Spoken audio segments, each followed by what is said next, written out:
আমি বিয়ে চাই, আর কিছু না। আমার বিয়ে লাগবে। দুর্ঘটনা করে তাহলে এই দায়ভার নিবে কে? বিয়ে দিবেন নাইলে মাটিতে কবর দিবেন। ভোলার চর ফ্যাশনের ভূঁইয়ার হাট বাজার এখন উত্তপ্ত, যেখানে একটি ওষুধের দোকান এখন পরিণত হয়েছে এক তরুণীর সম্ভ্রম রক্ষার শেষ রণক্ষেত্রে। ঘটনার মূল নায়ক পল্লী চিকিৎসক আশরাফুল ইসলাম সুমন ভূঁইয়া বিয়ের নামে শারীরিক সমস্যা মিটিয়ে এখন তিনি লাপাত্তা। সবকিছু শুরু 9 মাস আগে। ভুক্তভোগী সুরাইয়া বেগম অসুস্থ হয়ে গিয়েছিলেন সুমন মেডিকেল হলে, কিন্তু কে জানত সুস্থ হওয়ার বদলে সেখানেই শুরু হবে তার জীবনের সবচেয়ে বড় অসুস্থতা। রোগী দেখার অজুহাতে সুমন সুরাইয়ার পিছু নেন এবং শুরু হয় এক নিষিদ্ধ প্রেমের শতরঞ্জি। প্রেমের ফাঁদ পেতে এরপর শুরু হয় শারীরিক ঘনিষ্ঠতা। 9 মাস আগে আমি অসুস্থ হয়ে পড়ছিলাম, ওর দোকানে, ওর ডাক্তার, আমি রোগী। দোকানে যাওয়ার পর আমি ওর বলে আমাকে ভালো লাগে, ওর কাছে ভালো লাগছিল, যে ভালো লাগার পরে এভাবে ভালো লাগছিল, আমার পিছন পিছন হাঁটছিল কয়েকদিন। সুরাইয়ার অভিযোগ, বিয়ের প্রলোভন দেখিয়ে সুমন বারবার তাকে বিছানায় টেনে নেন, কিন্তু পবিত্র ঈদের পর যখন বিয়ের জন্য চাপ দেওয়া হয় তখনই বেরিয়ে আসে সুমনের আসল চেহারা।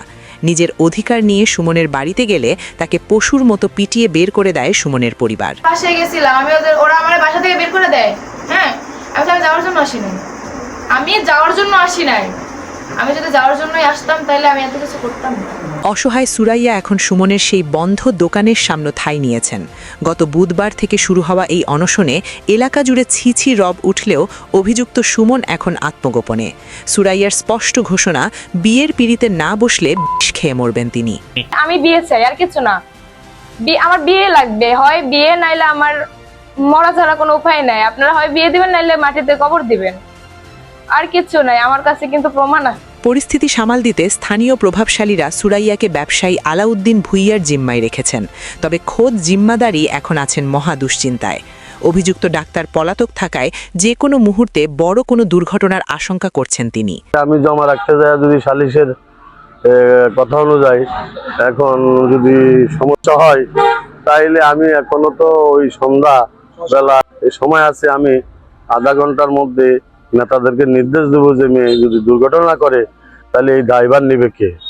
এখন আমি তাদেরকে জানিয়ে এখন চৌধার নিয়ে আপনার মেয়ে নিয়ে আসেন, আপনারা জমা রাখছেন, জানাবো তাদেরকে, তারা কি প্রতি উত্তর বলে সেটা আমি। ভোলার এই ঘটনাটি আমাদের গ্রামীণ চিকিৎসার আড়ালে চলা এক অন্ধকার ব্যবসার দিকে ইঙ্গিত দিচ্ছে। এই সুমন ভূঁইয়া কি আদৌ কোনো সনদধারী চিকিৎসক, নাকি সাদা অ্যাপ্রন পরে তিনি মূলত এক নারী শিকারী?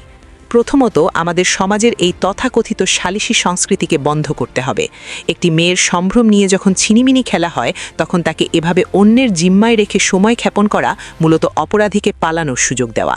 দ্বিতীয়ত, সুরাইয়া যেখানে সুনির্দিষ্টভাবে শারীরিক সম্পর্কের অভিযোগ তুলছেন এবং বলছেন তার কাছে প্রমাণ আছে, সেখানে প্রশাসন কেন এখনও সুমনকে গ্রেফতার করছে না? চর ফ্যাশনের এই ওষুধের দোকানের সামনে দাঁড়িয়ে থাকা সুরাইয়া একা নন। এটি আমাদের বিচার ব্যবস্থার প্রতি এক বিরাট প্রশ্নচিহ্ন। যদি আজ সুরাইয়া আত্মহত্যা করেন তবে সেই দায় কি কেবল সুমনের, নাকি সেই সব সালিশদার আর নীরব থাকা প্রশাসনেরও? সময় থাকতে ব্যবস্থা না নিলে ওষুধের দোকানে মানুষের জীবন বাঁচানোর বদলে এমন করে সম্ভ্রম লুট হওয়ার খবর আমাদের বারবার শুনতে হবে। নুসরাত, বাংলা কানেক্ট।